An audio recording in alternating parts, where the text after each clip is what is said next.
네, 강의 시작하겠습니다. 제가 다이소에서 그 받침대를 샀어요. 굉장히 편하네. 손을 들고 있지 않아도. 그 3,000원 주고 샀어요. 3,000원. 야, 이 가성비가 굉장히 좋습니다.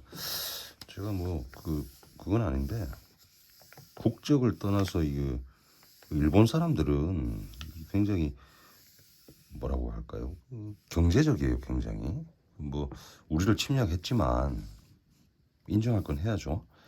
자, 물권 변동까지 했고요. 발생 변경 소멸, 발생 변경 소멸 그거 하겠죠. 물권의 변동. 오늘은 점유권과 소유권 시작하겠습니다. 점유권과 소유권.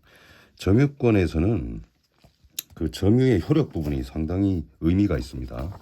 실생활에서는 크게 무슨 차지하는 비중은 없는데 이 점유의 효력 부분, 이 부분이 약간 의미가 있다. 그래서 어려운 용어들 한번 풀어보겠습니다. 선의 점유, 악의 점유 이런 말 나오고 그죠? 용어들이 어려워요. 간접 점유라든지 자주 점유, 타주 점유 이게 뭔 말인가? 말 그대로입니다. 간접 점유는 직접 점유의 반대말이겠죠. 본인이 손에 쥐고 있지 않는데 그 남한테 빌려줬단 말이죠. 남한테 빌려줬으면 그 주인이 직접 손에 안 쥐고도 점유를 하고 있다고 봅니다. 간접 점유 끝났고 그 자주 점유, 타주 점유다. 자주 점유, 자주 스스로 주인이 됐단 말이지. 타주 주인이 남이란 말이야. 이거는 주관적으로 결정하는 게 아니고 객관적으로 결정합니다. 예를 들어서 우리가 월세 계약을 했어요. 그러면 주인이 따로 있죠. 타주점이고 자기 물건인데 자기 거를 쓰고 있어요. 자주점이 끝났고 쉽습니다. 선의 점유, 악의 점유. 우리가 중고등학생이 근본이 있다 없다 이런 말 쓰죠. 우리 채권액, 물권액에서도 했습니다. 물권에서도 똑같은 말이 적용돼요. 점유할 권리, 점유를 타당하게 할 권리를 본권이라 그래요. 참 일본식 용어인데 이거에 없음에도 있다, 있다. 선의라 그래. 선의는 모른다죠. 악의는 알았단 말이지. 끝났고 과실 있다 없다 이건 말 그대로예요. 부주의, 실수가 있냐 없냐. 예, 끝났습니다. 자, 이걸 막 어렵게 설명합니다. 문장이 뭐 3줄, 4줄 하는데, 제가 잘나서가 아니고, 이게 모르겠어요. 이게 그들의 논쟁인데, 그 의미가 없는 거예요. 이분도 굉장히 짧게 했는데도 이렇습니다. 자, 점유보호 청구권. 우리가 점유하는 자체만으로도 보호를 합니다. 공시제도죠. 공시. 보여지는 거에 보호를. 점유물 반환 청구. 누가 침탈, 훔쳐갔을 때 달라고 할 수 있고, 그죠? 그 다음에 점유물 방해 예방 청구권.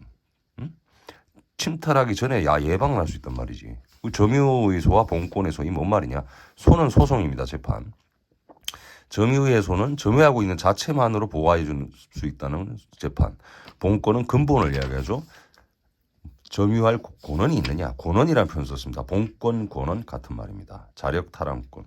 우리 형법의 자구행위 같은 거죠. 스스로 지킨다. 자, 준점유 의미 없습니다. 준점유 소유권 들어갑니다. 소유권은 가장 강력한 권리라고 했어요. 소유권. 저 채권하고 다시 비교를 한번 해볼까요? 우리 저도 기억력이 별로 안 좋아서 오로지 반복과 공식. 자, 채권과 물권의 차이, 공통점과 차이점을 알면 수학 공식까지 풀어낸다. 채권은 상대적이다라는 표현을 씁니다. 그러니까 두 당사자 간의 문제예요. 제3자가 이 사람이 채권이 있니 없니 관심이 없단 말이지. 물권은 절대적이다. 그 누구한테도 주장할 수 있어 강력한 권리. 그래서 물권 법정주의라고 그랬죠. 물권 법정주의. 물권 법정주의를 이루는 두 원칙이 뭐다? 공시. 여러 사람한테 보여준다. 공신. 여러 사람한테 보여준 것에 대해서 믿음을 준단 말이지. 권리자이면. 상대라는 것을 다른 말로 대내적이다라는 표현을 씁니다. 저끼리 이야기해요. 절대적인 것을 대세다. 세상 전체에 대해서 나는 주장할 수 있다. 이렇게 표현한다. 채권, 물권이 끝났습니다. 그래서 우리가 여러 가지 문제가 있어요. 소유권에 대한 문제들. 책에서는 굉장히 길게 설명하고 있습니다. 그런데 우리가 여기서 알아야 될 점, 우리가 앞선 민법 총칙에서 소멸시효 이야기했죠. 일반 채권 10년, 상사 채권 5년, 그리고 재판에서 원용할 수 있는 권리면서 실체적인 권리다라고 정리를 했습니다. 근데 이제 취득시효가 나옵니다. 취득시효는 반대예요. 소멸시효는 권리를 잃는 거죠. 권리 위에 법 철학에서 권리의 잠잠자를 보호할 수 없다는 거죠. 근데 취득시효는 반대예요. 권리한테 잠자는 자가 아니야. 이거는 너무 부지런해서 권리를 인정해 줘야 된다는 겁니다. 일정한 기간이 지나는 그 기간은 법에 다 되어 있습니다. 일반적으로 20년간 점유를 하고 뭐 여러 가지가 나와요.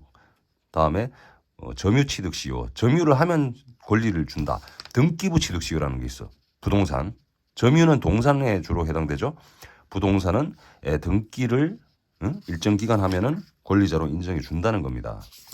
선점, 먼저 점유한다. 습득, 줍는다. 발견, 발견했다. 말 그대로 무주물을 선점하고 뭐 이러면은 그 외형을 보여준다는 거예요.